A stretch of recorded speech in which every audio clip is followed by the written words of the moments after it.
Guys have to have certain things in place, right, before they want to get into a long-term relationship. It's 5 things. So I would say 100K per year, 6 figures a year, 6 months to 1 year of savings, be in good shape, have at least 50 partners, right, sexual body count.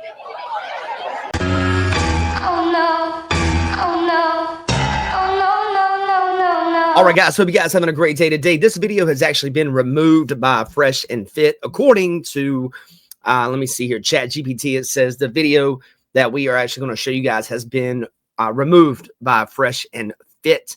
Let's get into it. It's a quick synopsis of what you think the prescription is for society today for men. In a short version, what do you think they should do to be successful with women? Be successful with women. Yeah. Okay, are we talking about like getting a girl for a long-term relationship just to get laid? What are we talking about? Well, I think the only reason should be for a long-term relationship and marriage. I mean, that's Jesus Christ founded it, but I'm just curious what your prescription is. Well, I've talked about this. I think guys have to have certain things in place, right, before they want to get into a long-term relationship. It's 5 things. So I would say 100K per year, 6 figures a year, 6 months to 1 year of savings, be in good shape, have at least 50 partners, right, sexual body count. You could go ahead and engage with what I've said so far. So the reason I asked that is I've watched almost every single podcast you ever did for about 1.5 years. So much so that I bought into a lot of the things that you said. And for about 2 years, it led me astray and significantly damaged my personal life, including relationships. How did it lead you astray?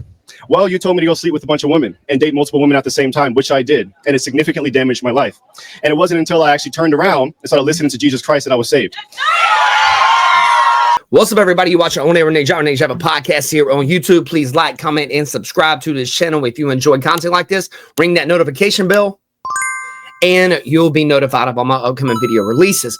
All right, guys, this is a video that was on the Fresh and Fit channel, and you know, this is a pretty interesting debate. To me, at least. And, you know, we're going to go ahead and watch a little bit more of this video. There are some things that Myron Gaines says in this particular situation that I actually agree with.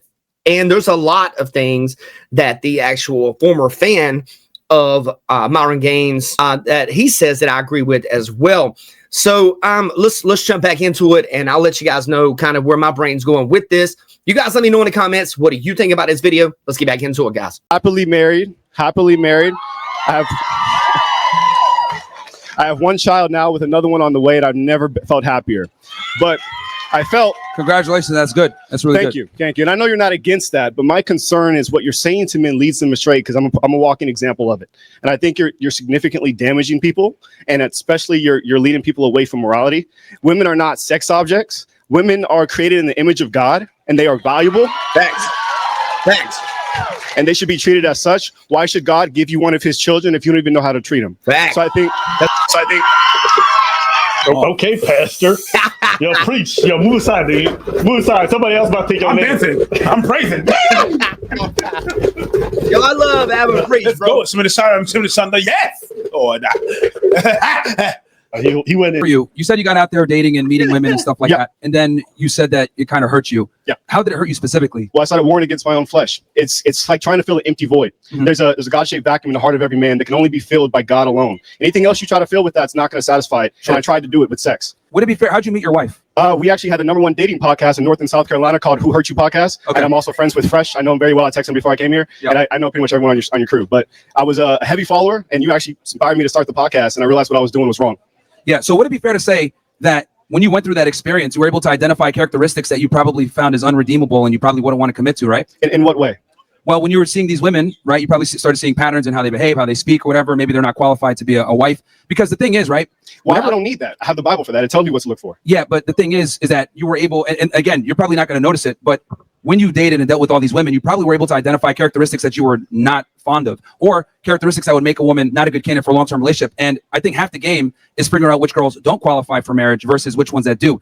And clearly you learned a skill set on how to become attractive and get women. And then you're able to identify the things that you like versus the things that you don't like. And that only comes a lot of times with experience. Now, look, if a guy can go ahead and find a woman as a virgin and be attractive and be able to understand how to navigate that, that's great in modern times. But the reality is a lot of guys don't. I mean, even in your success story, you had to go through a lot of bad women to be able to identify your current wife as the one. So failures are good. All right, guys, there's a lot of things that Myron said here that I absolutely disagree with. And there's a lot of things that the Christian man, so to speak, said that, there's different things that they both said that I agree with and also disagree with. I will tell you guys something. starting with Myron, my personal breakdown is basically this. I don't think you have to have a checklist, so to speak, as a man. I don't know if making $100,000 a year and then having 50 partners and then this and this and this, that really is a great, and dating multiple women at one time. I don't think this is good advice to give to young men, just because, you know, it almost feels like when Myron gives this type of advice to people, it's actually very destructive to your life and also to your moral compass.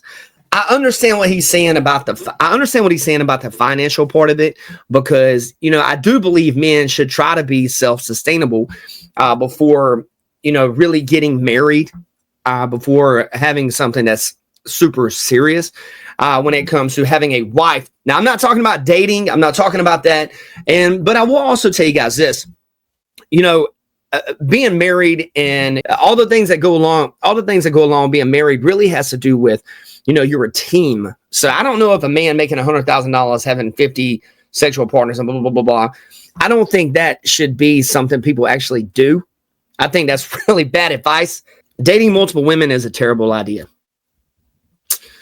Because the guy that was, you know, speaking to Myron had a great point in the idea of, you know, women are God's children, and, you know, going out there and treating them like a particular, just a piece of meat or someone to just have sexual experiences with, you know, it really can destroy a woman's mentality.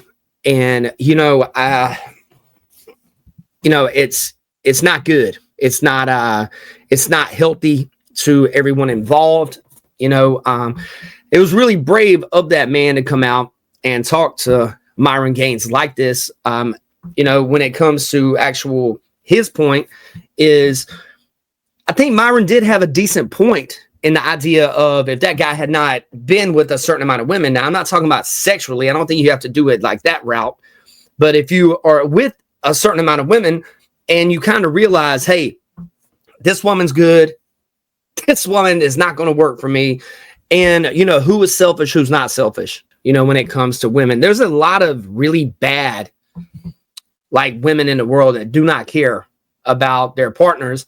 But there's also a lot of great women in the world that actually care about their partners very deeply. I will tell you guys something, man. When I'm single, my life is not as fulfilling as when I am in a loving and long relationship. But I will tell you guys something. When it comes to this kind of situation, you guys let me know in the comments what you guys feel. As far as my points on this, you know, the big thing I would say is, you know, from experience, you know, being with multiple women at one time and not dating anyone can be very detrimental. And it's also, I will also even point this out, it can be very, you know, draining as far as your time, you know, because you're going into this situation like, you know, you're waking up every day thinking about, you know, sex, and you're thinking about, you know, what am I going to do this weekend with this person? And it really eats away at time. And if you have goals in the world, like if you want to be an influencer, or if you want to go to school and be a plumber, or you want to do these different types of things, you want to be a rapper, you want to be a singer, you want to open up a bar, you want to, you know, run a lawn service, you know, then this stuff takes away from your end goal. So hope you guys having a blessed day today. You watch our own Nick Java podcast here on YouTube, Facebook, and Instagram. Please like, comment, subscribe, ring that notification bell, guys. I'll talk to you guys soon.